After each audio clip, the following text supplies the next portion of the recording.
Hello again, and welcome to Foreplay Radio Sex Therapy. I'm your host, certified sex therapist Laurie Watson, author of Wanting Sex Again, and blogger at Psychology Today and WebMD. And I have with me Dr. Adam Matthews, my co-host, who's a couples therapist, psychotherapist, and president of NCAMFT. Foreplay is dedicated to helping couples keep it hot. Thanks for listening. Now on to today's topic. Hey, everybody, and welcome back to Foreplay Radio Sex Therapy. I am Dr. Adam Matthews. I am here with Laurie Watson, your sex therapist. How you doing, Laurie? I'm good. Yeah. Good, yeah. Yeah? Yeah. See, it's a beautiful day out there. See, you engaged me. You talked to me you respond to me when I talk to you, right? The exact opposite of what we are talking about today, which is Stonewalling, another one of Gottman's 4 Horsemen of the apocalypse in relationships. Explain that a little bit for people who are just tuning in. We talked about contempt, one of the first ones a couple episodes ago, and there are 4.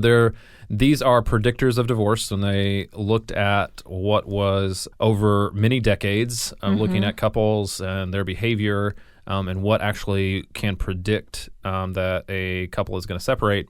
There were 4 things that stood out: contempt, stonewalling, defensiveness, and criticism. Yeah. Right? And this, we talked about contempt before, which is really the end state of the pursuer, right? They become aggressive and denigrating. Yeah. And stonewalling is an end state for the distancing partner, right? So, I think that putting it in that framework, maybe we can understand it a little bit better. Yeah, I think this is a deadly state. I think there are occasions where the pursuer has pursued so much that they begin stonewalling. Right, but it's not where back. Right. But then that often is accompanied by contempt as well. Yeah. They stonewall and they're contemptuous. Right. But stonewalling really for the distancer is the ultimate act of distancing, because what it essentially is it is cut off.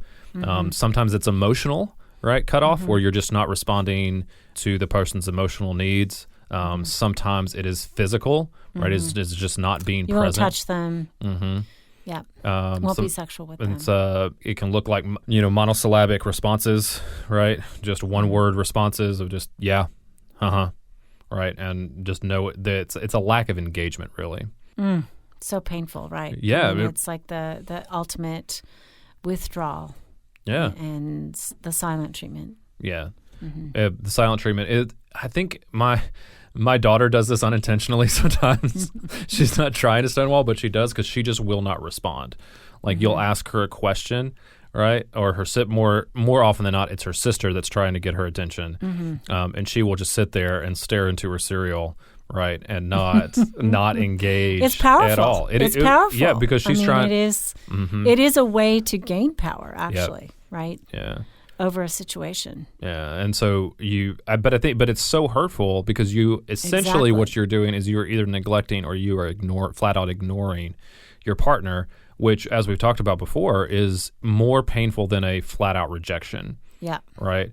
Like what we try to teach our daughter is to say, like, if you don't want to talk right now, you get to say, I don't want to talk right now. Right? Or leave me alone for a minute and I'll come back and talk to you later. But you don't get to just completely ignore and not respond. Yeah. That was an important thing in my family as well. I taught the boys, you have to complete the circle of communication. Right. If I call up to you and say, it's dinner, I don't want to hear nothing.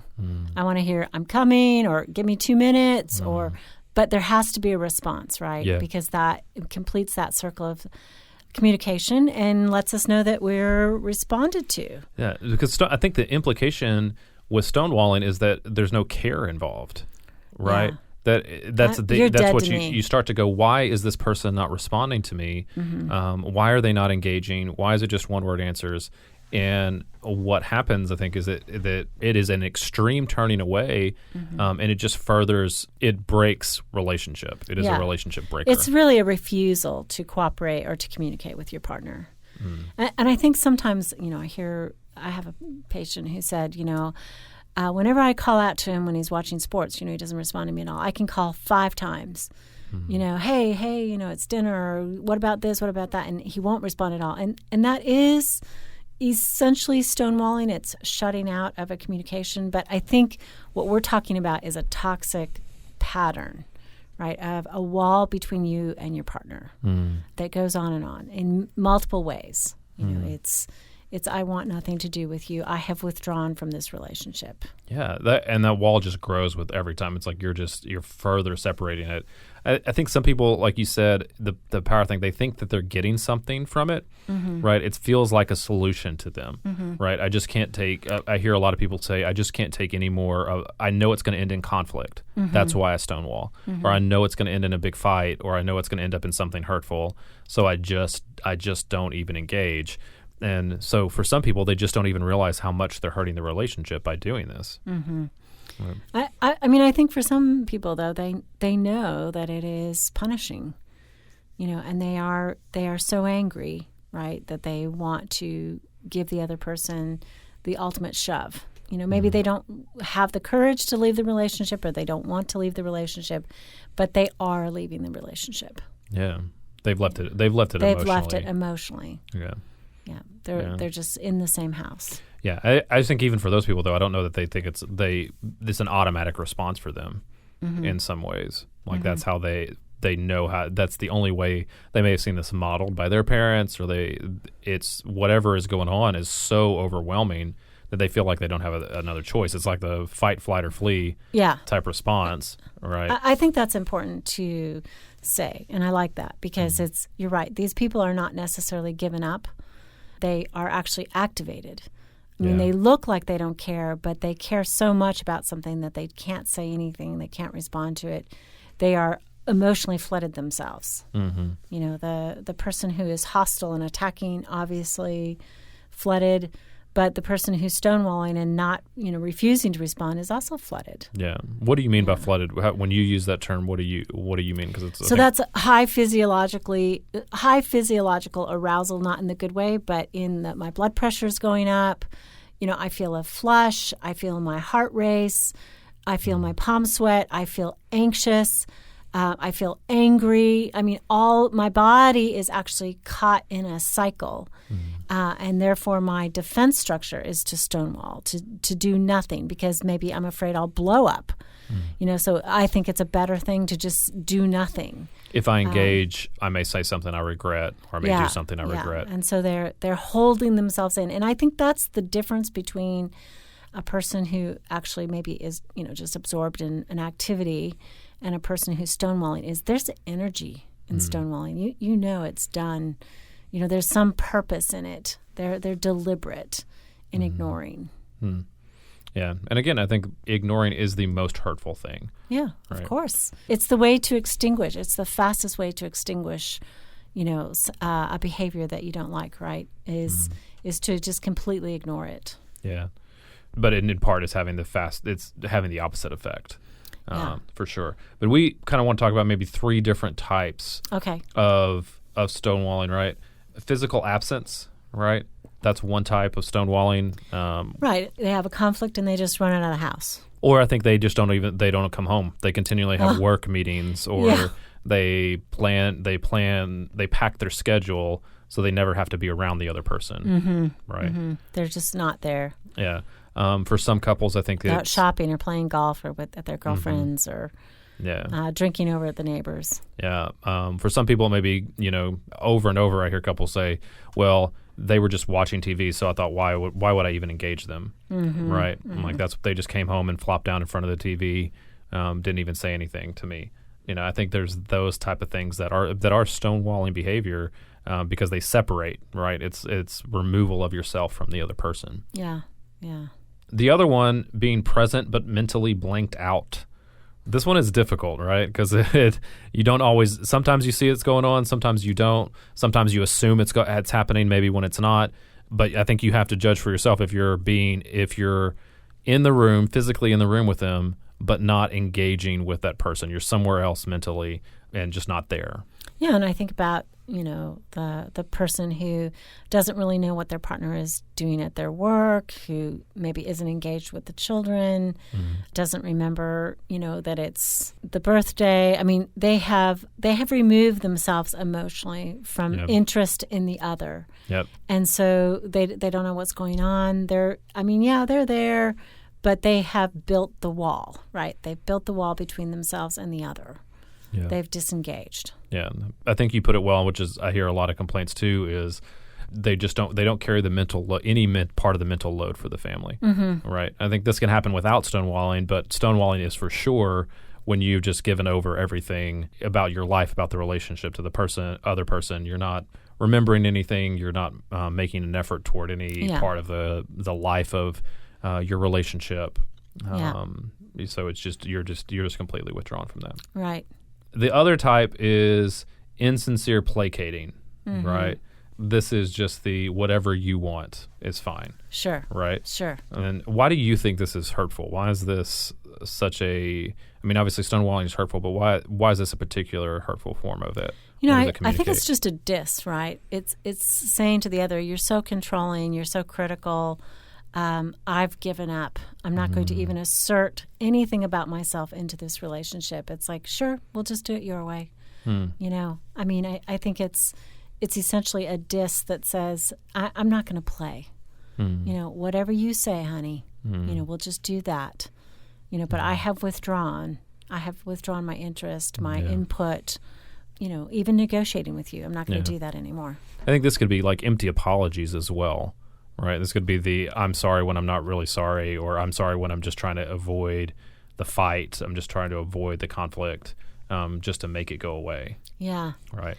An example comes to mind for me of this guy who had a big, powerful job, and he would never tell his wife when he'd be home for dinner. And she worked as well, but she was kind of the one responsible for dinner, as would have been a traditional role. And he could never tell her when he'd be home. It was like this refusal to engage. And I said, well, do you know, like if you were going to go to a dinner out with friends, would you be able to say, I'll be there at 8? He's like, yeah. I said, well, why can't you do that at home? Like, why can't you just say, I'll be there at 8? Then if you get home at 7:30, great. You're there early. Or why? It was like this absolute no. I will not engage. I will not commit to anything to you. I'm out. And it was just so toxic. Yeah. This, can't even renegotiate. It was like, nope, I won't tell you. Yeah. It was dreadful. That is extremely hurtful. And it was so hurtful. Yeah. It like really left her. I mean, of course, she could never, eventually, right? She was the pursuer given up. She just made dinner and left his plate there or whatever. And that, to me, I thought, wow, that was really nice. She even left him a plate, Well, I mean, stonewalling, I think, is one of the more hurtful of the, I mean, they're all hurtful, but it's one of the more hurtful of the horsemen. And we want to give you some ways that you can diminish this impact. We're going to talk a little bit about how the dynamic plays out and what are some ways to kind of interrupt that pattern in the second half of the show. So come on back. Thank you so much to all our Patreon supporters, right? Yeah. Patreon is a platform where you can directly support things that you love. We really want to expand the resources that we can be able to provide to you as our listeners. If, our work touches you and our work helps you, we would be so grateful for your support. Just go to our website, foreplayrst.com, and there you can find a way to support us, and you can see our episodes and our blogs. And thank you so much, guys. Speaking with certified sex therapist Laurie Watson from Awakening Center for Couples and Intimacy. Laurie, what is an intensive? So an intensive is 12 to 14 hours of therapy all in one weekend. And it's a way to really make fast progress compared to weekly therapy. I mean, there's just so much more you can get done when you have a chunk of time. Overcome the challenges in your relationship and your sex life. Learn more about intensives and Awakening Center's other services at awakenloveandsex.com.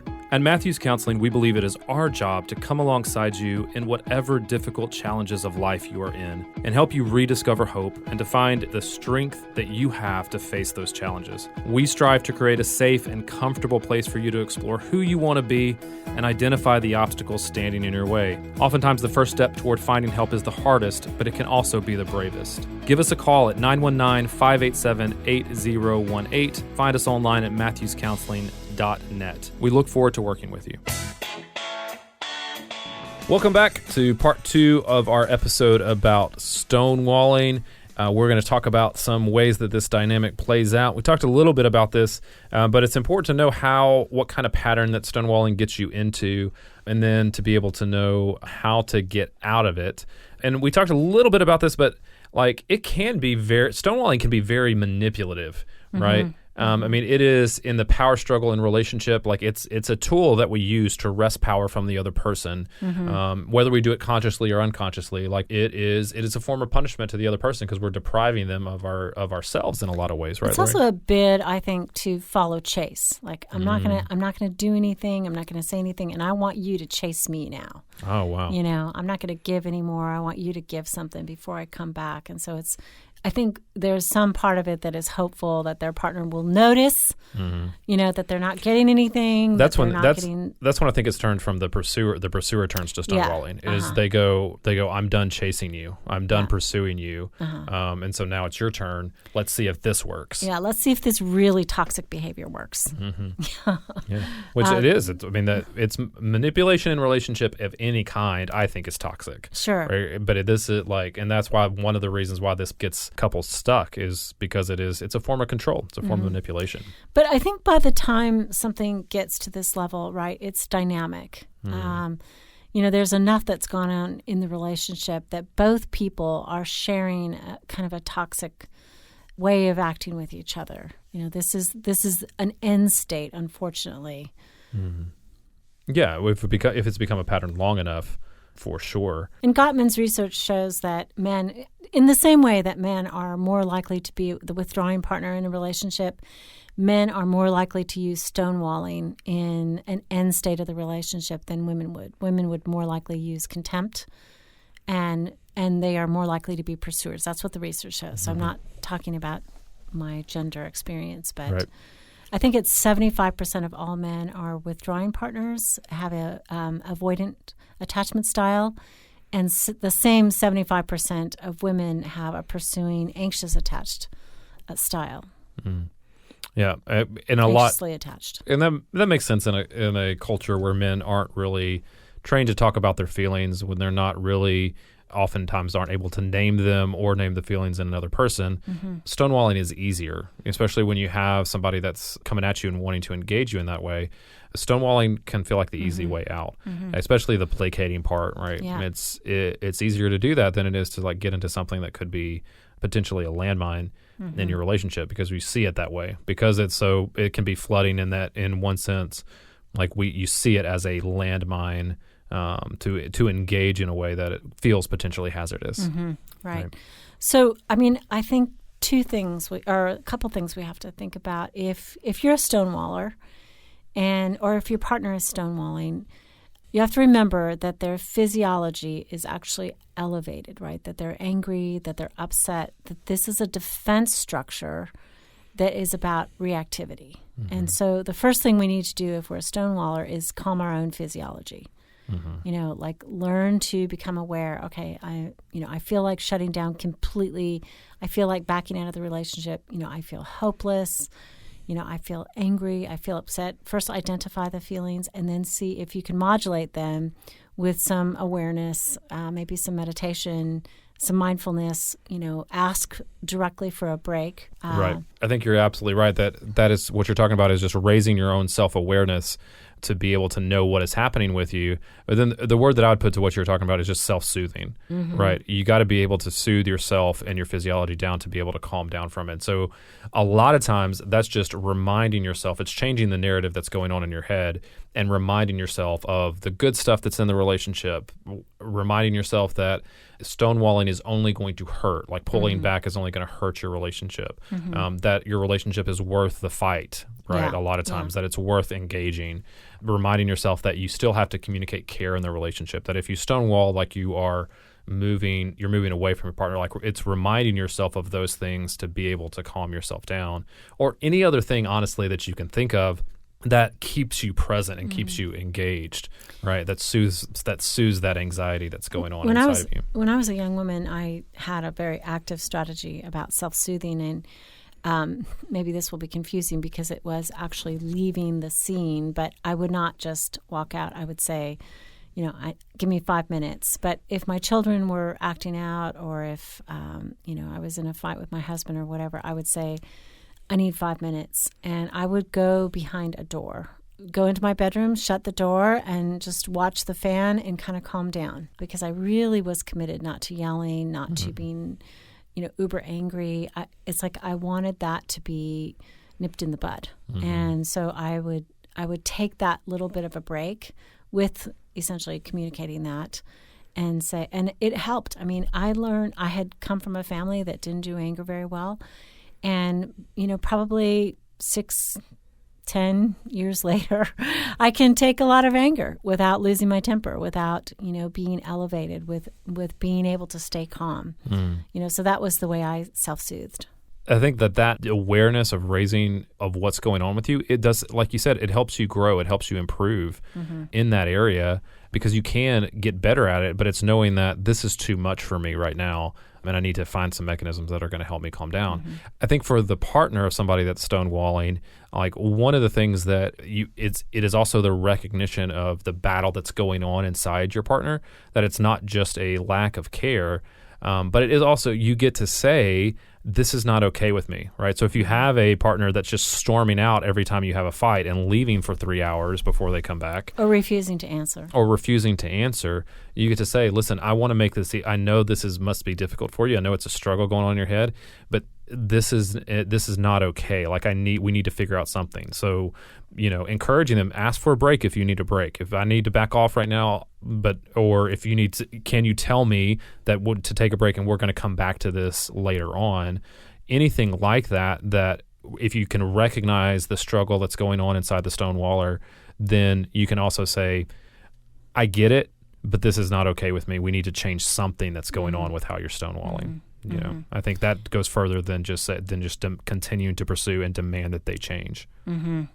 Yep. I mean, it has to be directly confronted, but not angrily confronted. Absolutely. Because the anger is part of the dynamic that in the stonewaller creates fear. And that may seem crazy to you if you're the person who is living with a stonewaller. It's like, I'm not a scary person. But they actually often are very fearful. And so saying it directly and saying, look, we can't live like this. Right.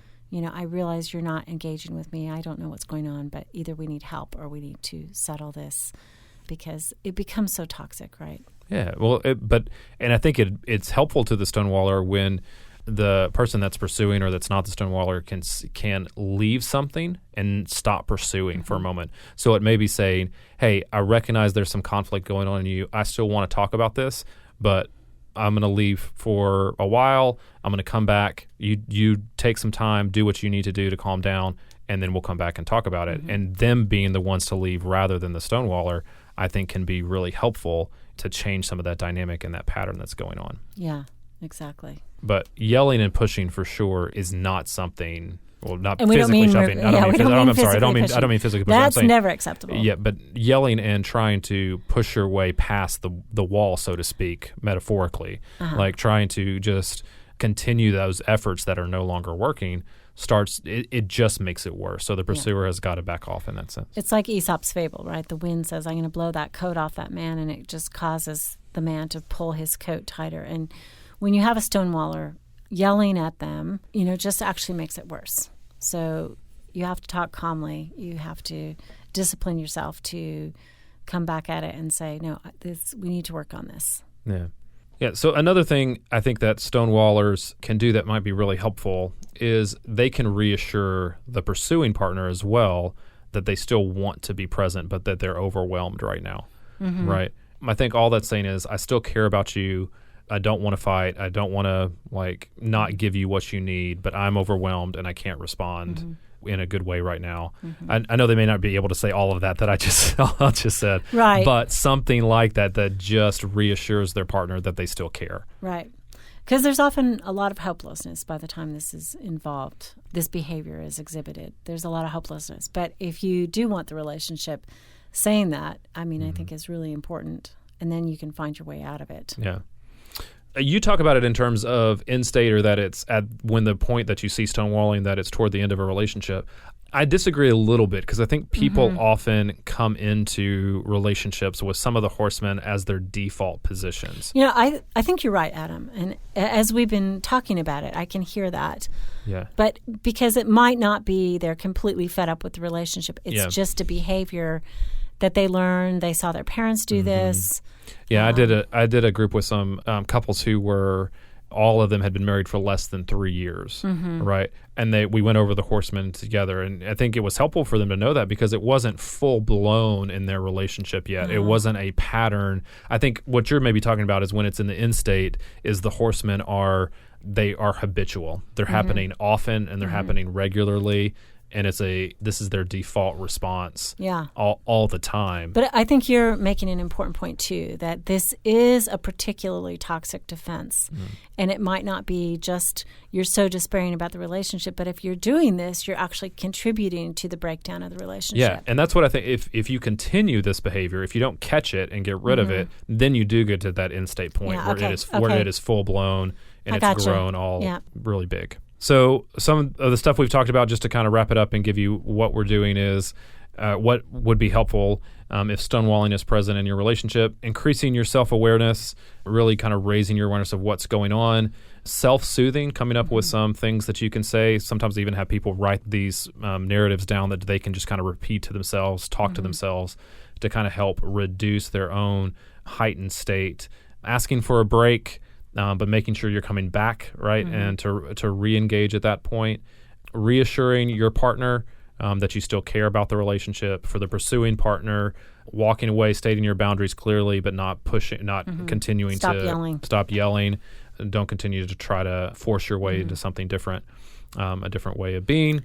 And realize that sometimes stonewalling might be a response to your contemptuous comments. Absolutely. I mean, two people play at this dynamic. Absolutely. And the horsemen are dynamic and they interact with each other all the time. So thanks for listening. You are listening to Foreplay Radio Sex Therapy. See you next time. You can now call in your questions to the Foreplay question voicemail. Dial 833-MY-4PLAY. That's 833-4-PLAY. And we'll use the questions for our mailbag episodes. Hey, help us stay on top here at Foreplay. We'd love it if you would subscribe and share it with your friends. And please take 1 sec and rate and review us. Thanks so much. All content is for entertainment purposes only and should not be considered as a substitute for therapy by a licensed clinician or as medical advice from a doctor.